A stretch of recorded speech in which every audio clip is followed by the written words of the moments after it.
Monsieur Grange. Oui, j'aimerais réagir. Donc Antoine Grange pour le groupe Les Annéciens. Ce vote appelle de la part des Annéciens 2 courtes observations et signifie qu'ils voteront contre l'attribution de cette indemnité si des réponses satisfaisantes ne sont pas apportées. Ces indemnités interrogent directement la mise en place d'une véritable démocratie locale. Premièrement, sur la définition des missions, des délégations éventuelles, des obligations des maires délégués, qui n'ont pas été élus par le corps électoral, mais seulement désignés par un vote au premier conseil municipal d'installation en date du 4 juillet dernier. Sans souci de la charte votée unanimement, on ne va pas revenir sur cette question. Les déclarations d'intention formulées par ces élus sont assez vagues pour ne pas dire rien du tout à nos concitoyens, ni à nous d'ailleurs. Ces maires délégués ont-ils un bureau particulier? Si oui, où? Des agents municipaux dédiés? Si oui, de quel service? Les maires délégués ont-ils un... Les maires délégués ont-ils un bureau particulier?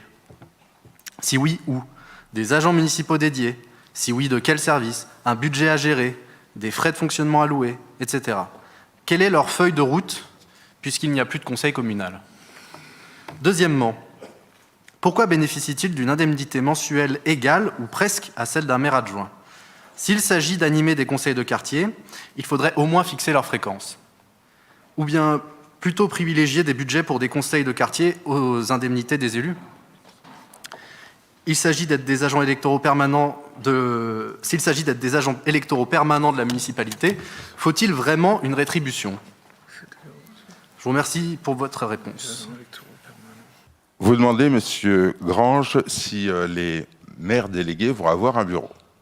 Eh bien, écoutez, oui, ils vont avoir un bureau. Ils seront dans leur mairie, il n'y a plus de conseil communal, et je vous remercie de l'avoir reprécisé. En revanche, ils vont avoir un rôle très important, notamment sur l'animation de proximité sur leur territoire.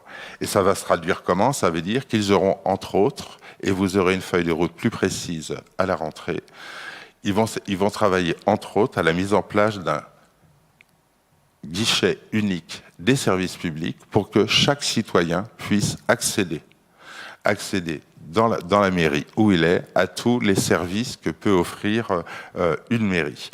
Ils vont avoir le rôle d'animer les instances citoyennes, notamment les conseils de quartier, etc. Et donc pour ça, ils vont travailler avec leur administration dans leur mairie respective. Des questions, Monsieur Grange, Monsieur Dupertuis. J'aimerais juste revenir sur, sur le fait que vous n'avez pas apporté de réponse satisfaisante sur on ne peut pas voter, nous, une indemnité pour les maires délégués alors qu'on n'a pas de feuille de route et que le rôle n'est pas défini précisément avant de voter ces indemnités. Donc, je suis aussi content de pouvoir souligner aujourd'hui que ces maires délégués auront la tâche de créer des guichets uniques dans chacune de leurs mairies. Ça me rappelle un programme lors de l'élection municipale.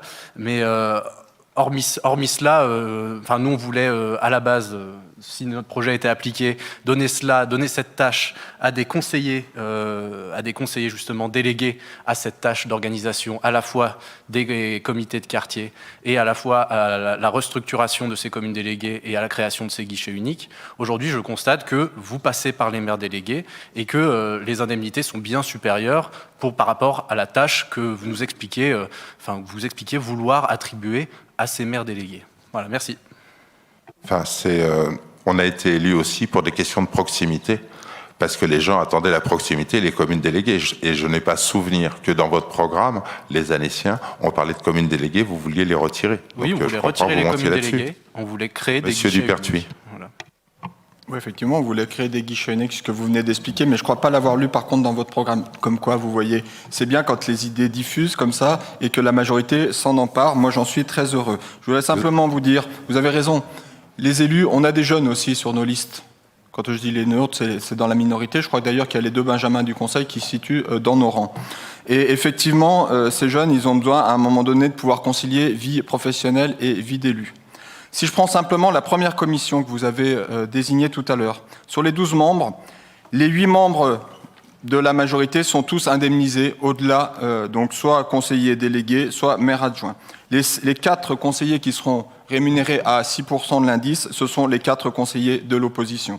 Si on prend la commission numéro 2, c'est la même chose. Sur les 8, vous en avez une seule qui est simplement conseillère municipale, Madame Bolly. Tous les autres vont toucher des indemnités supplémentaires. Bref, ça veut dire quoi? Ça veut dire que quand on va siéger en commission, vous avez des gens qui sont payés pour siéger en commission, fortement, et puis vous en avez d'autres, et bizarrement ils appartiennent assez régulièrement à la minorité, qui seront indemnisés les 6% légaux pour venir siéger parfois dans 2 voire 3 commissions. Ce serait des fois aussi intéressant de pouvoir valoriser le travail des élus minoritaires, et on vous fera une proposition en questions diverses tout à l'heure, puisque vous savez qu'il y a un article du Code général des collectivités territoriales qui permet à un moment donné de donner des moyens aux groupes d'élus pour permettre là aussi d'assurer les missions qui sont les nôtres, notamment quand on est dans la minorité.